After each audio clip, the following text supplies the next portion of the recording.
ఆంధ్రప్రదేశ్ రాష్ట్రంలో మాలా మాదిగల మధ్య చిచ్చుపెట్టి గద్దెనెక్కినటువంటి చరిత్ర ఉన్నటువంటి చంద్రబాబు నాయుడు గారు మీరు డైవర్షన్ పాలసీస్ కోసమే ఇవాళ ప్రభుత్వం నడుపుతూ తిరుమల తిరుపతి దేవస్థానానికి సంబంధించిన లడ్డు ప్రసారాల్లో కల్తీ మాటలు మాట్లాడినటువంటి కల్తీ ప్రభుత్వం, కూటమి ప్రభుత్వం. ఈ కల్తీ విషయాలు బయటికి రాకుండా డైవర్షన్ చేయడమే ఇవాళ శాసన మండలిలో సంబంధం లేకపోయినా కూడా శాసన మండలి చైర్మన్ పై మీ మంత్రి అచ్చెన్నాయుడు మాట్లాడిన కులం ప్రస్తావన ఎందుకు తీసుకొచ్చారో కూడా మీరు డైవర్షన్ పాలసీస్ కోసమే కదా, కులాల మధ్య చిచ్చు పెట్టడమే కదా.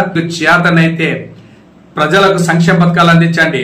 అచ్చొచ్చిన ఆంబోతులను బయటికి వదలడం కాదు, అచ్చొచ్చిన విధంగా ప్రజలకు సంక్షేమాలు అందించే విధంగా కుట్రపూరితంగా మీరు ఆలోచన విధానానికి ఇక్కడితో స్వస్తి పలికి ఈ చట్టసభల్లో మాట్లాడిన వ్యాఖ్యలకు ఒక మంత్రి హోదాలో ఉండి అచ్చెన్నాయుడు గారి మీద మీరు ఏ విధమైన చర్యలు చేపడతారో, రాజ్యాంగబద్ధంగా చట్టసభల్లో మాట్లాడాల్సినటువంటి ఒక మంత్రి హోదాలో అనుచిత వ్యాఖ్యలు చేసినటువంటి ఇలాంటి అచ్చొచ్చిన వ్యక్తిని మీరు చట్టసభలో పంపించినందుకు ఈ మంత్రి నుంచి తొలగిస్తారో, లేకపోతే ఈ మంత్రిని భుజాలపైన మీరు వేసుకొని వచ్చి ఆంధ్రప్రదేశ్ రాష్ట్రంలో ఉన్నటువంటి ఎస్సీ ఎస్టీ బీసీ మైనార్టీలకు క్షమాపణ చెప్తారో ప్రజలందరూ చూస్తారు. ఖచ్చితంగా క్షమాపణ చెప్పి తీరాలి. శాసన మండలిలో చైర్మన్ గారికి జరిగిన అవమానం, చైర్మన్ గారి చెప్పుతున్నా కూడా నేను హిందూ అని చెప్పుతున్నా కూడా మీరు క్రైస్తవ అని రుద్ది అవమానపరిచిన అచ్చెన్నాయుడుని మీరు వెనకేసుకుని వస్తారో, అచ్చొచ్చిన ఆంబోతుగా వదులుతారో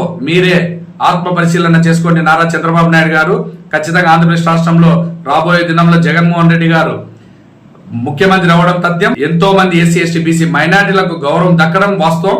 రాబోయే దినంలో ఖచ్చితంగా ప్రజలే మీకు బుద్ధి చెప్తారు. జై భీమ్. ఫాలో చేయొచ్చు కదండి ప్లీజ్.